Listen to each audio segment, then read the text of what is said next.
How's it going, everybody? Bryan Alvarez here on Wrestling Observer Live. We are here every day, Monday through Friday, noon Pacific, 3 Eastern, Sunday, 3 Pacific, 6 Eastern.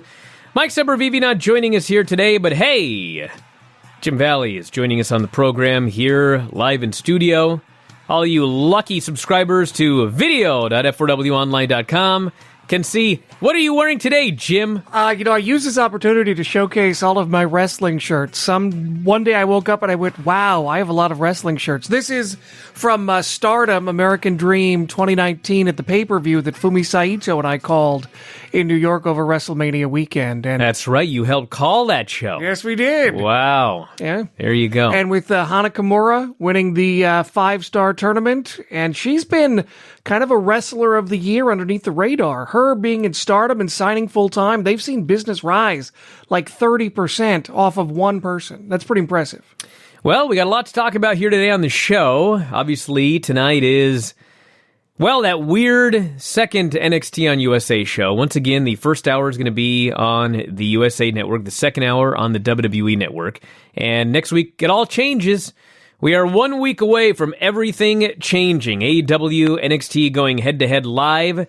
AEW on TNT and NXT on the USA Network. And Impact. That's right, Impact's moving to Tuesdays. So we'll have that.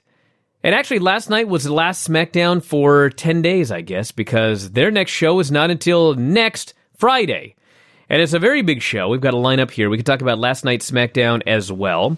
We got updates on the AEW Dynamite premiere, bunch of matches scheduled for that show, and a Hell in a Cell update, whatever you want to talk about here today. 844-411-5411 is the phone number, toll free 844-411-5411, and you can send your text messages to 425-780-7566. So whatever's on your mind, we'll talk about it today, and we will kick it off after the break. Wrestling Observer Live. Back in the show, Bryan Alvarez here, Wrestling Observer Live. Jim Valley is joining us here today. A couple of notes in the final segment of the show. We're going to be joined by Joe Koff of Ring of Honor. A rare interview with Joe Koff. We'll be talking to him about their upcoming pay-per-view and so much more. That's coming up today.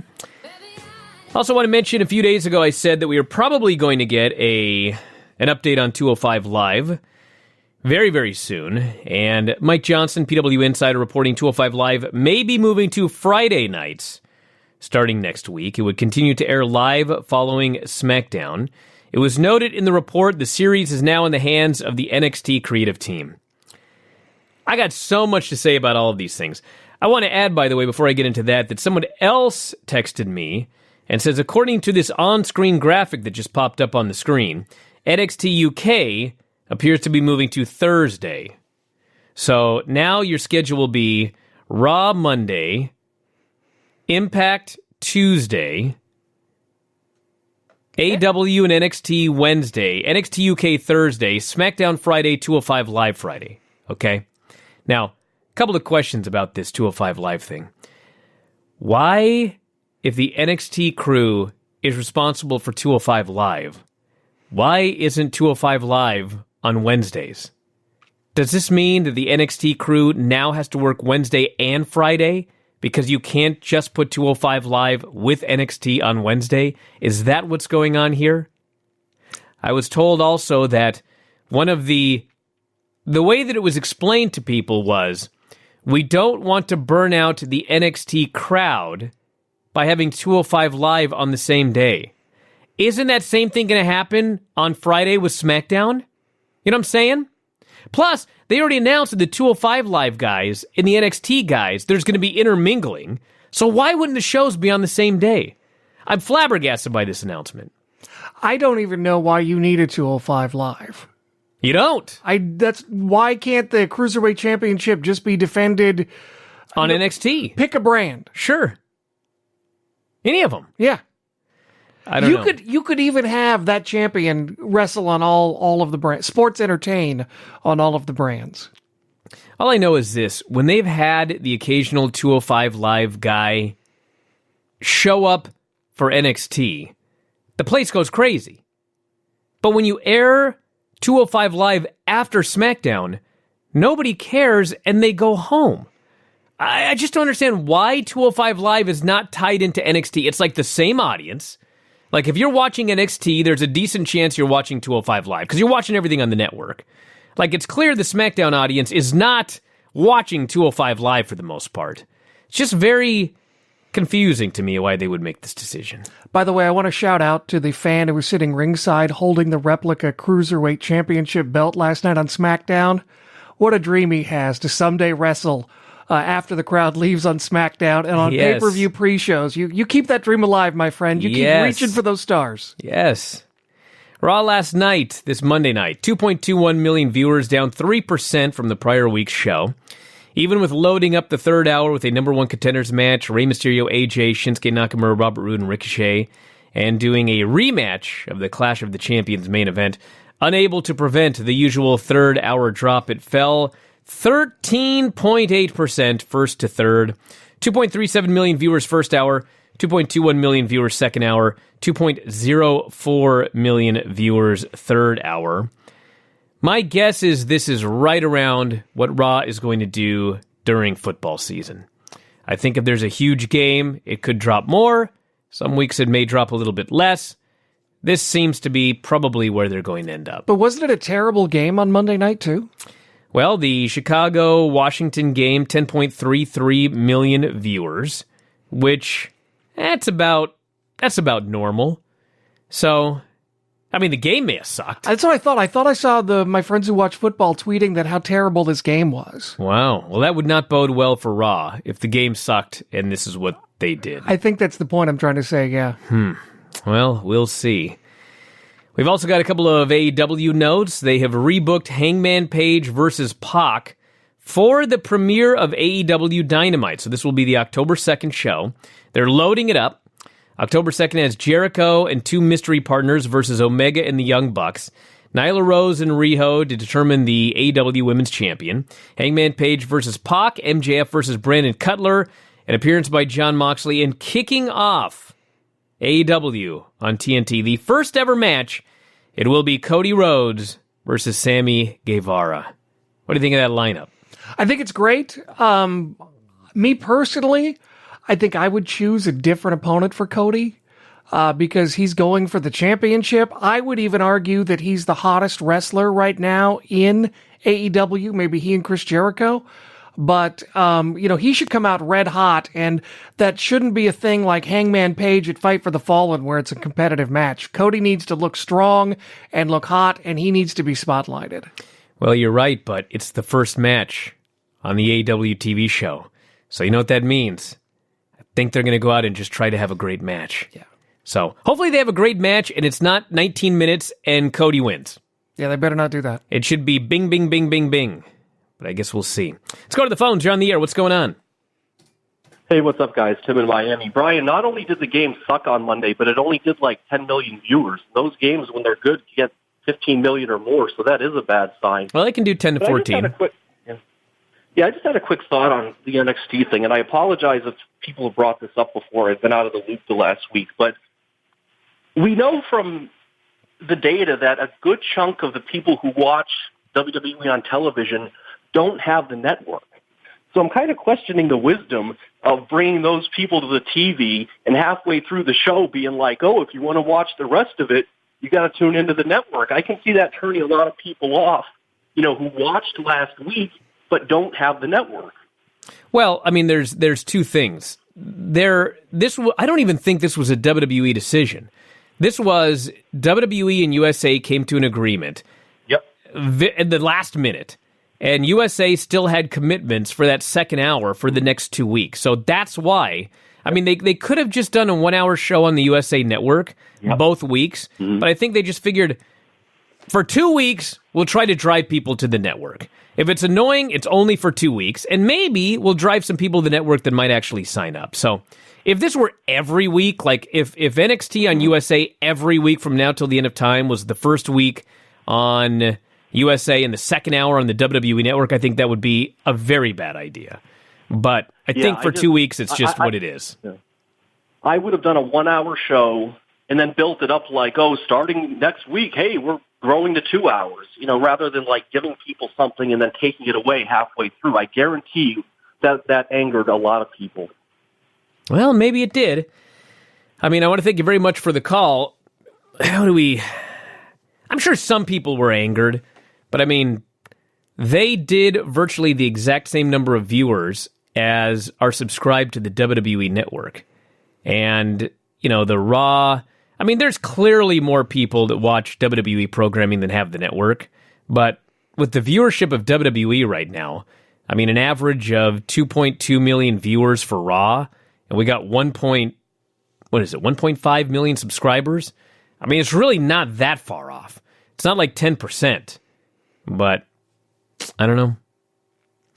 All right, we got a couple of notes here. Did you notice anything strange with the camera work last night on SmackDown? Anything out of the ordinary?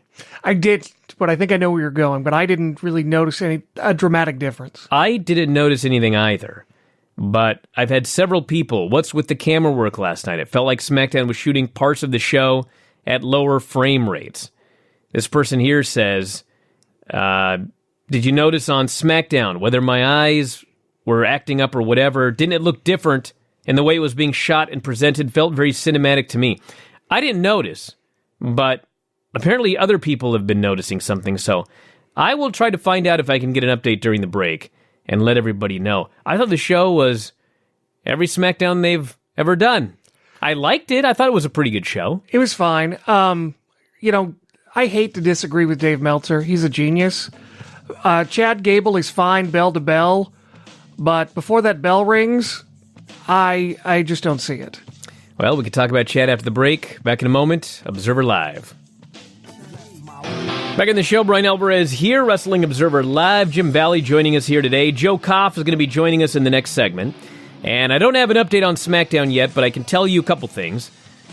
Looks like whatever decision they've come to right now, and I guess, we'll know when it happens, but the Friday night 205 Live with SmackDown, apparently whatever they decided was decided on Sunday. It's Wednesday. So, last minute decision as always. And last week on NXT, the NXT on USA Network and on the WWE Network, they were using different cameras. They were using newer cameras. So, presumably, they did the same thing on SmackDown. If anybody wants to send me a note on what segments you noticed this on, the cinematic look, let me know, and I want to go back and check it out. I watched the show last night on my iPad, so it wasn't on the big TV. I didn't notice anything. Normally I do, so let me know where I can go back and check it out. Chad Gable on the main roster. This person says, come on, Jim. It's the main roster effect on Chad Gable. Do you remember in NXT this guy was oozing charisma, which only reflected on Jason Jordan, who he tried to win over as a tag team partner with his... Actually, that is true. That's valid. Yeah, but there's a couple of other things. He had hair then. Yeah. He had his long hair. Never cut off that long hair, everybody. And it was also... It is different from the main roster. It is. He's clearly nervous. He needs to get in the moment and find that confidence because this literally is his time. And if it doesn't work out, then it's not going to work out for him. But the haircut doesn't do him any favors. He looks like, did you ever play the NES, Brian? Did you play the Nintendo? I did for a brief period when I was young. He looks like the generic wrestler from WrestleMania Challenge on the NES. And I don't know if you heard this last night, but I hear that maybe Chad Gable might be short. See, that's the thing. In NXT, when he was oozing with confidence, nobody was calling him short. That was so bad. Him and Shelton Benjamin were just two badass wrestlers that smashed people. Now he's got to go out there, and he's got to do the sad face, and people have to call him short, and he has to be an underdog.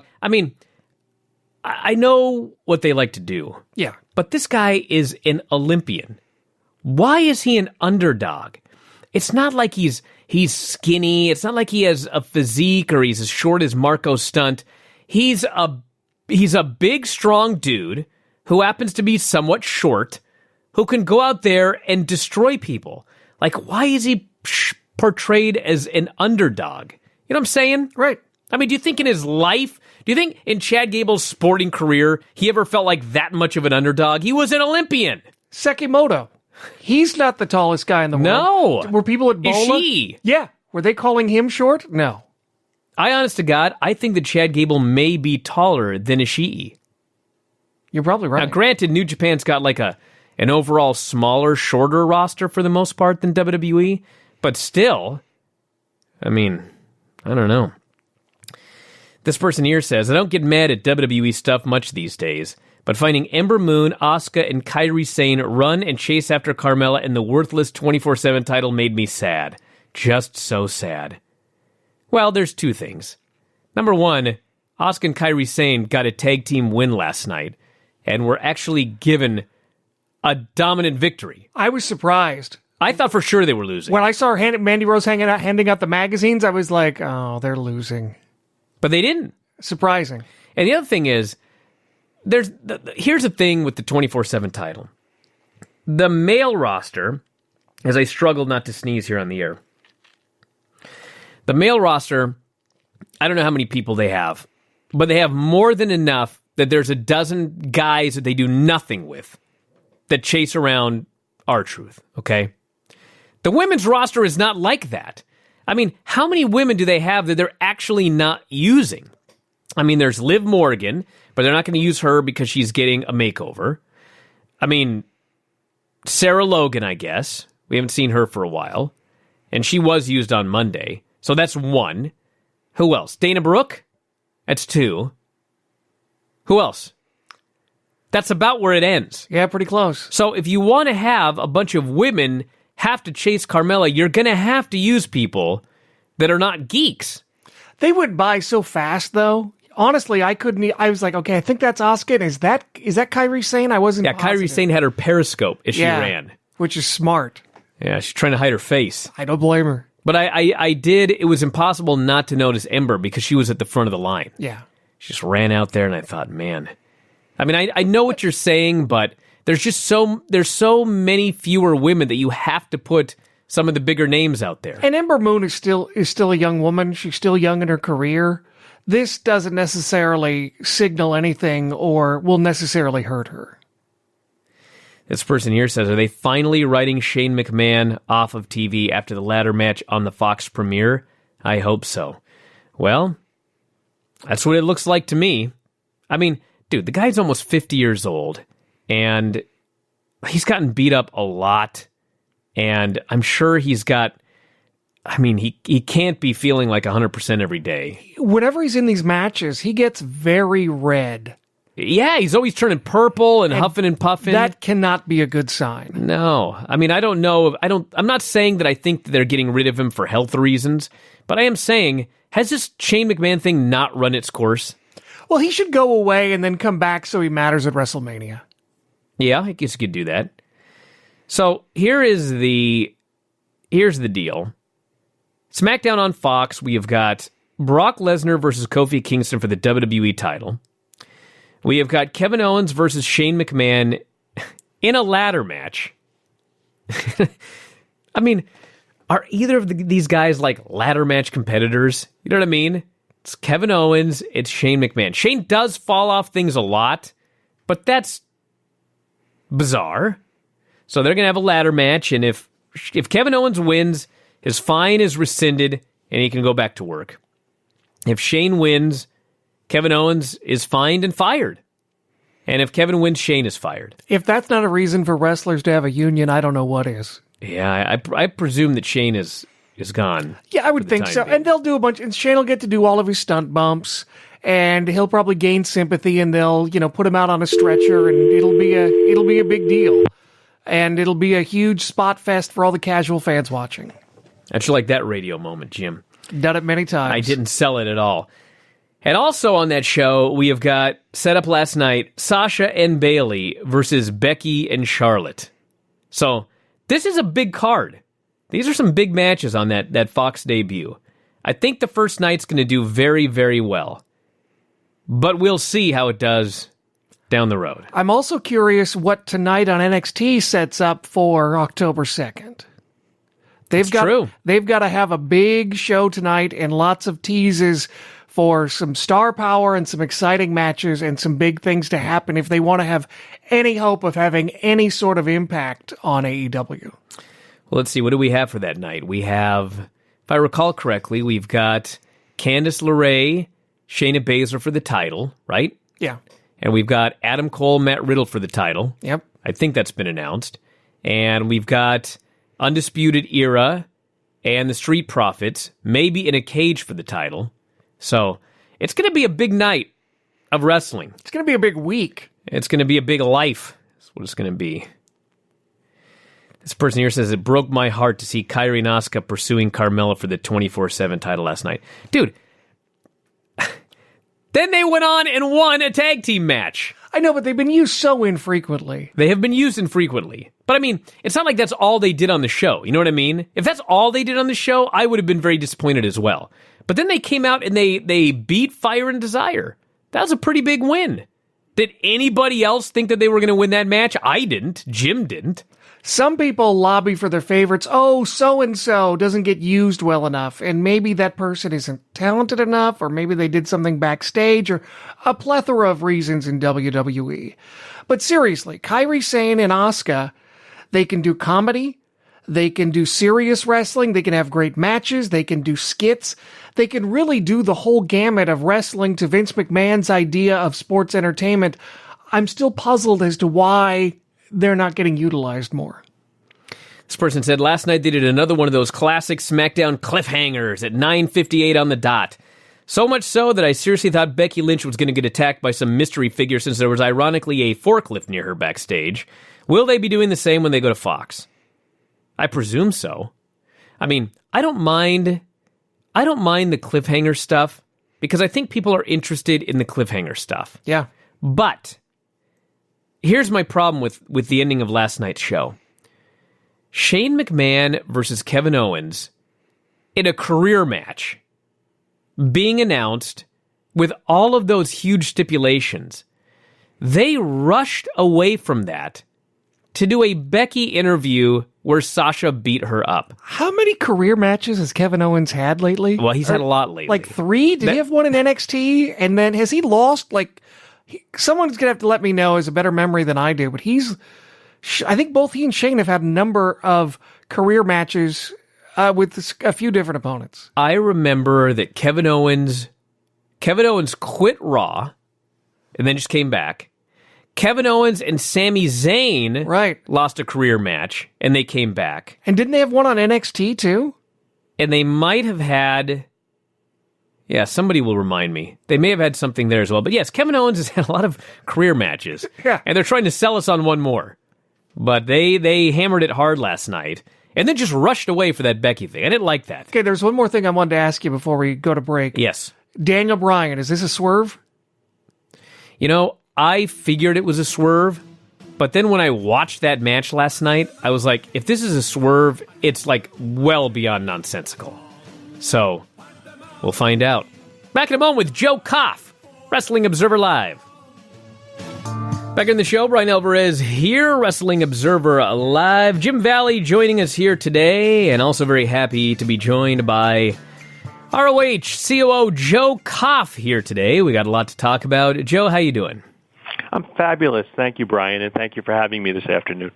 That's right. We got a lot to talk about today. There are big shows coming up this weekend. Death Before Dishonor, Night 1 and 2. Night 1's going to be available on pay-per-view. And Night 2 will be a television taping. And before we get into that, I just want to introduce you, Joe, to everybody listening, because we don't often have the COO of a company on the program. Usually everyone says, oh, Dalton Castle is going to be on Roosh, whoever. But you are Joe Koff. Tell everybody a little bit about yourself. I am Joe Koff, and thank you. It's very exciting because this weekend, Brian, just coincidentally, is the anniversary of our first airing of Ring of Honor television on our Sinclair stations and our syndicated stations. It was September 24th of 2011. Wow. So we're starting our 9th year, which is really an amazing, amazing thing to think about because there's so many things that have happened over the course of this time. It is amazing that it's been 9 years. I know. I remember watching that ROH on HDNet, and it feels like it was just like a few years ago, but it wasn't. No, it was not. And I just remember that first show and coming from the Chicago Ridge and the field house there. And I think about where we've come. I believe this show's number this weekend is somewhere in the 420s. And just to put that into perspective for your listeners, that's 420 original hours that have been produced by Ring of Honor and our great staff of people since that day in September. So I'm really, really proud of that, and I think it's worth mentioning. And that's a lot about who we are. I mean, I think as a promotion, I think I certainly don't have to sell it. I think people know about Ring of Honor. I think they've seen what Ring of Honor represents. And if there's someone here who has not experienced Ring of Honor, then this weekend would be a perfect time to do so.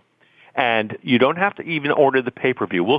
We'll give you a treat prior to the pay-per-view, which is, I think, the best pre-show offered by professional wrestling. And this weekend, Friday night at 5:30 Eastern.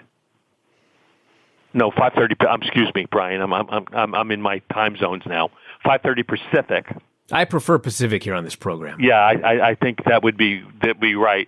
We're going to present Jeff Cobb, who's amazing. I'm sure you've had Jeff on the show and spoken about him, versus Brody King. And this is a main event match in so many different places, but I think it epitomizes what we're about and why we're able to provide such a great match on such a pre-platform. Because if you're new to Ring of Honor, you're going to see what Ring of Honor is all about. If you haven't been watching Ring of Honor lately, we want to remind you about the artistry, the integrity, the athleticism, and just the pure sizzle power of our brand. So I'm excited about that to kick off the show on Friday night. How long have you been with Ring of Honor? I've been with Ring of Honor since we bought the company, which was back in 2011. Okay, so 2011. Mm-hmm. So it's interesting because, some people get involved with wrestling and they end up in positions of power, but they just kind of fell into it. Maybe they were doing something else. They were signed here, signed there. You have been a fan of wrestling forever. And in fact, if I recall correctly, it was a super big deal when you guys ran Madison Square Garden, because those were your first memories of wrestling was Madison Square Garden. Absolutely correct. I grew up in the New York area, was watching what was then Capitol Wrestling, which became the WWF, which became the WWE. It ran every Thursday and Saturday night from 9 to 11. It was Ray Morgan was the announcer, and it was our wrestling. And even though there was another product on Channel 9 at the time, which was WOR, which was Antonina Rocca's wrestling, I was really gravitated to the style that I was seeing with Capitol Wrestling. And I remember watching it as a young child, and I remember my dad taking me to Madison Square Garden, the old Madison Square Garden, for the first time, Brian, and he told me to lie about my age because at that time you had to be 14 to get in. And I was always small, so even when I was 17, I had to show him that I was 17. But it was what a thrill. When those ring lights came on, the house went dark, and these big 4 lamps came on lighting the ring. I knew that I was in love, and I was in love with something that I never felt I would ever fall out of, and I didn't. Went through different iterations of wrestling. I grew up in New York, so it was a WWE at the time, earlier, Vince McMahon Sr. promotion. Went to school in Florida, which was my first look at the NWA brand through Championship Wrestling from Florida. And then, of course, came back up here, and Ring of Honor became my brand of choice. So I've always been involved with it. I've always loved it. Wrestling, as you well know, you're in it. Your listeners are listening. It's a really special community. And when we have outlets and we have venues and we have places to enjoy our community without having to worry about what people might think or what people might say because you're watching professional wrestling or you're into it, it's really, really special. And events and anything that we can have where we have this specialness and this uniqueness to be who we are really makes it a very special occasion. Now, I'm going to list off some matches here, and there's a reason for this. We got Matt Taven and Roosh. We've got the Briscoes and Lifeblood. We've got Shane Taylor, Flip Gordon, and Tracy Williams. We've got Kelly Klein, Angelina Love, PCO, and Kenny King. Obviously, the Jeff Cobb, Brody King match. There's a barroom brawl here with the Bouncers, Beer City Bruiser, Vinny Marseglia, Silas Young. The point of all of this is, these are not Capitol Wrestling matches. No. And sometimes people who grew up watching a certain style of wrestling, like they cannot accept the matches that I just listed off to you right there. Well, I think they can't accept them if they're looking at it in a linear look at a lineup card. Yes. I challenge anybody to watch a match with Matt Taven, not to transcend that, oh, he's not a big guy, he's not this, and then all of a sudden he does something and he goes, wow, that guy is good. There are so many people, no matter what genre of entertainment or what genre of spectacle, of sport or music, that don't think they like things or they only like it the way they like it. I'm never going to change any of those minds, Brian. That's an impossibility. Sure. But if you're a wrestling fan and you want to see an incredible night of wrestling, there isn't one of those matches that won't satisfy the ability and the athleticism of this sport. And we are a sport. We are an entertaining sport. Matt Taven is an athlete. Roosh is an athlete. Marty Scurll, an athlete. Jay and Jonathan, athletes. These guys are good. They hone their craft. They study. They are committed. They're intent. They're focused. They're disciplined. I just love it. And nothing. And I'm a Capital Wrestling guy from the beginning. But, of course, I diversified and opened my mind to other kinds of wrestling. There are moments in Ring of Honor that don't exist in any promotion where the crowd, the wrestlers, the whole environment becomes one. And when that happens, we are all in that zone. And the chanting starts, and then you realize that you're in that zone, and that magic fleets for a moment. But it's that acceptance, and it's that validation, and it means so much to us all. And only in Ring of Honor have I experienced that. So I guess my question is, you mentioned that when you were a kid, you had the opportunity to watch other wrestling, but you stuck with your Capital Wrestling. I mean, what was it that really opened your mind? Because some people never can get their mind opened. Like, what was it where you had that change, where you saw something that was different, and you went, wow, this is cool, and you were able, all of these years later, to accept all of the different kinds of wrestling that you're going to see on the show Saturday? Absolutely. I think it's because I moved from New York.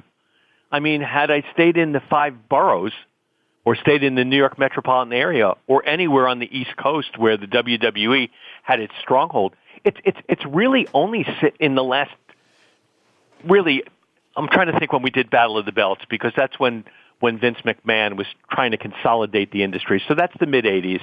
So then you really get into the 90s where a national promotion really was in full swing, which was the WWE. But for the most part at that time, he was still in syndication, in syndicated markets. And the markets I happened to be in, I ran televisions where we ran that program, but we also had access to the WCWs, and that group was through Turner. So I've always been open to new things, because how do you learn? I mean, if you're stuck in one kind of a specific genre, I think you're just gypping yourself out of what else is out there. Because I'm not suggesting that you have to be one or the other. Why can't you be all? There is so much good wrestling, whether it's done by CMLL or New Japan or WWE right now, NXT. I mean, wrestling is in its heyday right now. If you want a smorgasbord, come to the table. It's all available coming up in the next set of weeks, where wrestling will be so prevalent, it'll be hard to escape it. Now, you know, that's a challenge for the fan, and thank goodness there's devices that can time shift viewing. But there's nothing like watching it live. You know that, Brian. Being in a live event is really, really special, even watching it live, because it's dynamic, it's organic, it's authentic, and it's happening in real time. Hey, Joe, Jim Valley.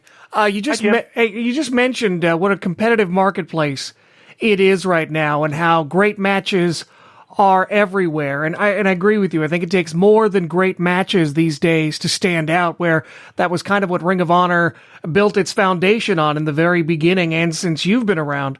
What is Ring of Honor doing now, or what is your plan for the future to compete in this very competitive marketplace and to stand out as an identity in the minds and consciousness of wrestling fans? Yeah, it's an excellent question. I get asked all the time. You know, I was looking at a TV schedule over the next month, and I was looking at all the I noticed that Thursday night is still an open night. So maybe that's my spot.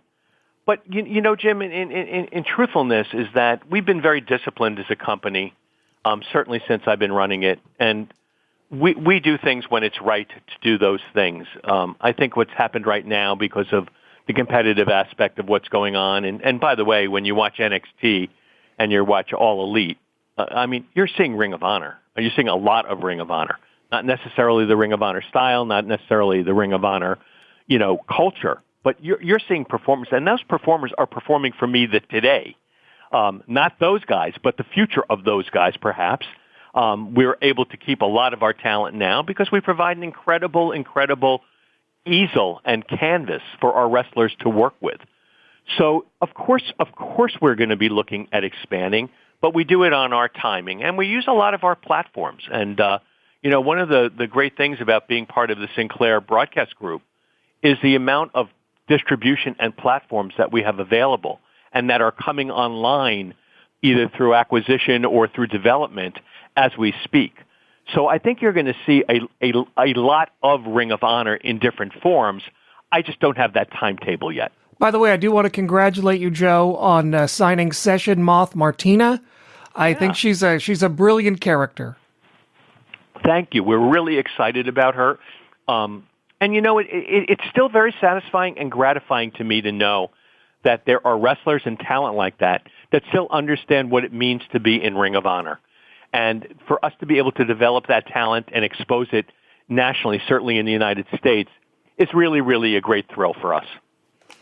All right, we're going to head to a break in just a moment. When we come back, we'll talk more about the show coming up this weekend. Matt Taven Rush for the ROH World title is the main event. Stick around, everybody. Joe Koff, back in a moment. Observer Live.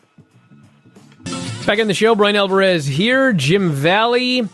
So I want to make a quick note here, since we talked about it earlier, that last night was a Fox production show. Things were different. The Fox crew was there en masse.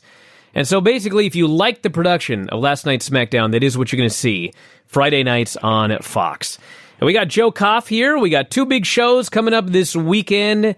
The Death Before Dishonor pay-per-view on Friday night, and TV tapings on the second night, Saturday, which includes PCO and Brody King versus Rush and Dragon Lee, as well as Jeff Cobb and three partners versus Jay Briscoe and three partners in a Vegas wildcard match. Joe, tell us about these shows very quickly and how people can watch Ring of Honor. Well, I just want to mention on Saturday night, it is a TV taping, but for those of you who are familiar with our Honor Club, which is ROHWrestling.com and is your portal to everything Ring of Honor, all of our house shows, for the most part, are live streamed. That's right. So you don't have to, and tomorrow night, of course, Friday night, is a pay-per-view, but also available through Honor Club and Fight TV. So there's lots of ways to experience Ring of Honor, but like I said, if you're not familiar with it and you want to taste, go to that pre-show, 5:30 Pacific time, Jeff Cobb versus Brody King, just to kind of set the plate, clear the palate for the rest of the evening. So we're really, really excited. I think the Rush Matt Taven match, Bryan and Jim, is just going to be phenomenal. Anytime Bandito's in a match, fabulous. Shane Taylor's been a terrific champion. Kelly's been a terrific champion. I'm looking forward to PCO and Kenny King because anytime PCO wrestles, it's always an experience. It's incredible. Well, Joe, we're totally out of time. I want to thank you so much for doing the show here today. Thanks for listening, everybody. We'll talk to you tomorrow. Wrestling Observer Live.